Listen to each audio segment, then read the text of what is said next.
Hello everyone, इस video में हम पढ़ने वाले हैं एक्सरसाइज 6.1। तो चलिए स्टार्ट करते हैं। पहला क्वेश्चन क्या कह रहा है, in figure 6.13 lines A B and C D intersect at O. Line A B और सी डी जो है वो इंटरसेक्ट कर रहा है एट पॉइंट ओ पर। If angle A O C plus angle B O E is equal to 70 degree and angle BOD is 40 degree. Find angle BOE and reflex angle COE. तो question में क्या क्या दिया हुआ है कि angle AOC plus angle BOE, angle AOC मतलब ये एंगल और एंगल BOE मतलब ये एंगल, ठीक है। इन दोनों का सम कितना है 70 डिग्री। और एंगल BOD कितना दिया है 40 डिग्री। हमें फाइंड करना है BOE हमें ये फाइंड करना है। और रिफ्लेक्स COE फाइंड करना है, वो भी रिफ्लेक्स COE, ठीक है। तो चलिए इसको देखते हैं कैसे करते हैं। तो यहाँ पे पहले हम लिख लेते हैं क्या क्या हमारा गिवन है क्वेश्चन में। तो यहाँ पर क्वेश्चन नंबर ये हो गया हमारा 1, एक्सरसाइज 6.1। तो एंगल AOC और एंगल BOE ये कितना दिया हुआ है 70। तो यहाँ पे लिख लेते हैं गिवन में क्या क्या है हमारा, angle AOC plus angle BOE is equal to 70 degree और angle BOD is equal to 40 degree. ये दो चीजें हमें दी हुई हैं और हमें क्या निकालना है, फाइंड करना है angle BOE and reflex angle COE। हमें ये दो चीजें फाइंड करनी है। तो चलिए देखते हैं कैसे फाइंड करेंगे इसको हम। तो पहले स्टार्ट करते हैं अपना। तो यहाँ पे अगर हम देखें ये दोनों एंगल का सम दिया है 70 डिग्री, ठीक है। अगर हम बात करें इन तीनों एंगल्स की, इसकी भी और इसकी भी, तो ये पूरा कितना एंगल बना रहा है, ये पूरा 180 डिग्री बना रहा है। एक स्ट्रेट एंगल है, या कहते हैं कि सम ऑफ लीनियर पेयर्स, ठीक है। ये सारे लीनियर पेयर्स हैं, तो इन सब का सम कितना होगा 180। तो अगर हम कहें कि हमें ये दोनों पता है तो क्या हम इसका ही निकाल सकते हैं? जी बिल्कुल निकाल सकते हैं। चलिए देखते हैं कैसे निकालेंगे। इन तीनों का सम क्या हो जाएगा 180 डिग्री। तो चलिए लिख लेते हैं इसको, angle AOC plus BOE plus COE is equal to 180 degree. यहाँ पे लिख लेंगे लीनियर पेयर, चाहे तो आप स्ट्रेट एंगल भी लिख सकते हैं इसमें, ठीक है। तो यहाँ पे AOC प्लस BOE कितना गिवन है हमारा 70 डिग्री। तो इन दोनों की जगह हम लिख देंगे 70 degree plus COE, angle COE is equal to 180 degree. Angle COE यहीं पर रहेगा, 70 उधर जाएगा तो इधर प्लस में उधर जाके माइनस। तो COE कितना आ गया हमारा 110, ठीक। तो यहाँ पे हमें क्वेश्चन में निकालना है रिफ्लेक्स COE, सिर्फ COE नहीं, रिफ्लेक्स COE, ठीक है।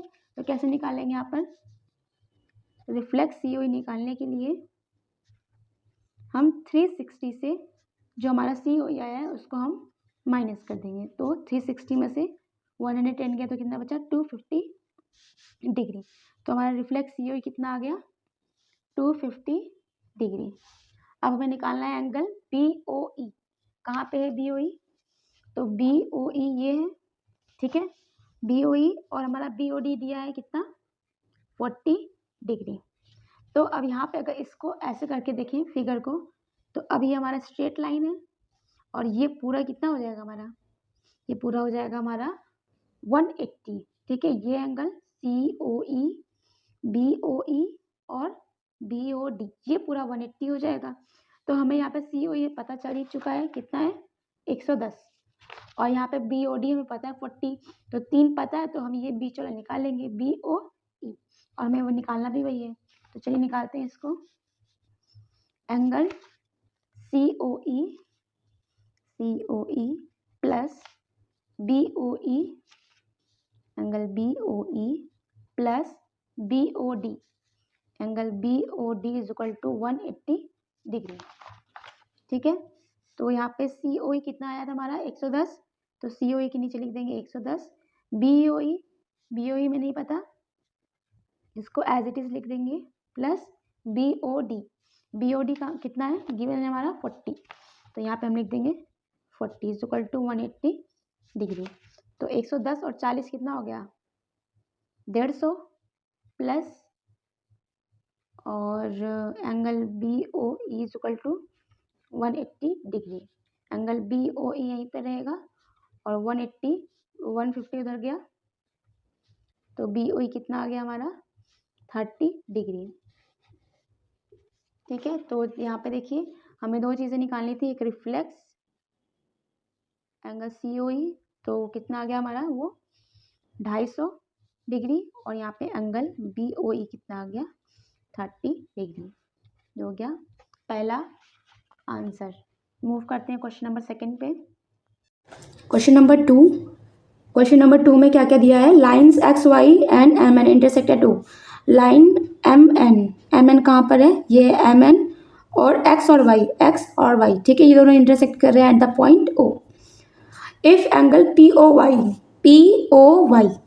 POY कितना है 90 डिग्री, और A और B, यानी ये A और B इन दोनों का रेशियो कितना है 2:3, हमें फाइंड करना है C।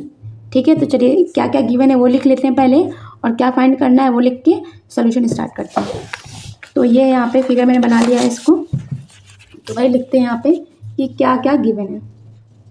क्वेश्चन नंबर 2 है ये, क्या क्या गिवन है यहाँ पर, हमारा गिवन है एंगल POY कितना दिया है 90 डिग्री, और A और B का कितना रेशियो 2:3। टू फाइंड, क्या फाइंड करना है C फाइंड करना है। ठीक है, तो चलिए स्टार्ट करते हैं इसको। तो देखिए अगर हम बात करें, अगर PO ये तो पूरा 180 है, ये पूरा पता चल रहा है देख के, it is a straight line, और ये कितना होगा, ये पूरा 180 होगा। ठीक है, तो अगर हम कहें ये पूरा 180 है और POY कितना 90, तो बाकी का कितना बचा, तो POX भी क्या होगा 90 होगा। ठीक है, तो इसको पहले लिख लेते हैं, यहाँ पर सोल्यूशन में पहले लिख लेते हैं कि एंगल POY प्लस POX कितना है 180, और POY कितना दिया हुआ है, यहाँ पर देखिए POY दिया है 90 डिग्री, तो 90 डिग्री लिख लेते हैं, और POX इक्वल टू 180 डिग्री। तो POX यहीं रहेगा, और 180 90 उधर चला गया, तो POX 180 से 90 गया तो आ गया 90 डिग्री। ठीक है, POX कितना आ गया 90 डिग्री। ठीक, वैसे अब ये प्रूफ नहीं करना था हमें, लेकिन फिर भी मैंने प्रूफ करके दिखा दिया है कि POX 90 डिग्री है। अब ये दो रेशियो में बटा हुआ है A और B, और क्या रेशियो है 2:3। तो A और B को अगर हम सम करें तो कितना आएगा 90 डिग्री, क्योंकि POX को बांटा गया है A और रेशियो B में। यहाँ पे हम लिख सकते हैं कि A रेशियो B, यानी A रेशियो B कितना है 90 डिग्री, तो यहाँ पे A रेशियो B क्या इक्वल टू है 2:3, तो 2x plus 3x equal to हम यहाँ पे लिखेंगे 90। 2x प्लस 3x कितना हो गया 5x is equal to 90, x 90/5 कितना आ गया, ये 18 आ गया। अब हम A की वैल्यू निकालेंगे, A किसके बराबर है 2x के, तो 2 इंटू एक्स का 18 टू ज़ा 36। वैसे B भी निकाल लेंगे यहाँ पर 3x 3 इंटू 18 54।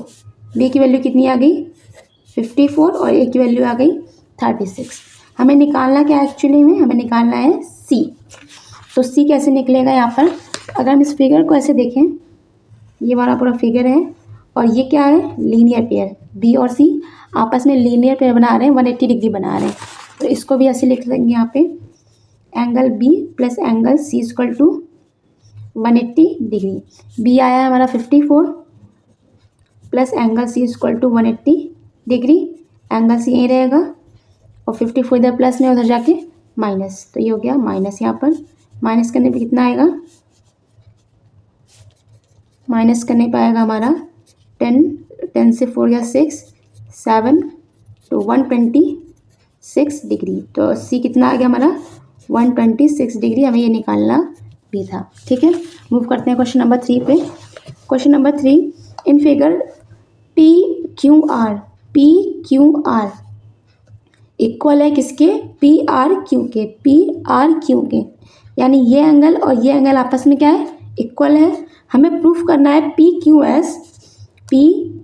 एस, यानी ये एंगल इक्वल है किसके, पी आर टी के, इस एंगल के, इस एक्सटर्नल एंगल आपस में इक्वल है। अगर इंटीरियर एंगल इक्वल है तो हमें दिखाना है कि जो एक्सटीरियर एंगल है वो भी आपस में क्या है, इक्वल है। तो पहले गिवन लिख लेते हैं यहाँ पर, क्या क्या गिवन है यहाँ पे, angle P Q R is equal to angle P R ये एंगल इक्वल है पी आर क्यू के, इस एंगल के। ठीक है, टू प्रूफ क्या करना है, यहाँ पे हेडिंग डालना था गिवन, और यहाँ पे टू प्रूफ, क्या प्रूफ करना है कि P Q S, angle P Q S equal है पी आर टी के, एंगल पी आर टी के इक्वल है। ठीक है, चलिए प्रूफ करते हैं इसको, लिखेंगे। पहले तो हमें ये दिखाना होगा कि क्या करना होगा, हमें पहले ही दिखाना होगा कि ये दोनों आपस में क्या है, ये लीनियर पे बना रहे हैं, और इधर ये भी क्या हो रहा है, ये भी लीनियर पे बन रहा है। तो पहले इसको लिखते हैं, angle P R Q plus P R T कितना है ये 180 डिग्री, इसको मान लेते हैं इक्वेशन 1। और वैसे इधर भी P Q R plus P Q S कितना है ये 180 डिग्री, इसको मान लेते हैं इक्वेशन 2। अगर हमारा आर एच एस इक्वल है तो क्या हम ये कह सकते हैं कि हमारा एल एच एस भी आपस में इक्वल होगा, बिल्कुल कह सकते हैं। अगर आर एच एस दोनों इक्वल है तो एल एच एस भी दोनों क्या होगी, आपस में इक्वल, हम दिखा सकते हैं इसको। तो हम यहाँ पे लिख सकते हैं कि फ्रॉम इक्वेशन 1 and 2, अब हम ये दोनों आपस में इक्वल हैं तो इन दोनों को भी आपस में क्या दिखाएंगे, इक्वल। तो दिखाते हैं इसको, P R Q plus P R T is equal to P Q R plus P Q S. ठीक है, तो यहाँ पे देखिए हमने यहाँ पे गिवन में क्या दिया था, पी क्यू आर बराबर है पी आर क्यू के। ठीक है, पी क्यू आर और पी आर क्यू आपस में इक्वल है। तो अब हम क्या करेंगे, जहाँ पे भी पी आर क्यू है वहाँ पे हम एंगल पी क्यू आर लिख देंगे। तो देखिए कहाँ पे है पी आर क्यू, यहाँ पे पी आर क्यू है तो हम यहाँ पे क्या लिख देंगे, पी क्यू आर। तो पी आर क्यू की जगह लिख देंगे हम P Q R plus angle P R T is equal to angle P Q R plus angle P Q S. यहाँ पे हम लिख देंगे since angle P Q R is equal to angle P R Q. तो यहाँ पे भी P Q are, यहाँ पे भी पी क्यू आर, तो ऐसे समझ सकते हैं कि अगर ये प्लस में इधर पी क्यू आर इधर आ जाएगा तो माइनस में, तो दोनों आपस में क्या हो जाएंगे, कैंसिल। तो यहाँ पे क्या बचा, angle P R T is equal to angle P Q S. ठीक है, हमें ये प्रूफ भी करना था। देखिए पी आर टी और पी क्यू आर आपस में इक्वल है, और यहाँ पर भी हमें दिखा दिया है कि angle P Q S is equal to angle P R T. ये हो गया हैंस प्रूफ।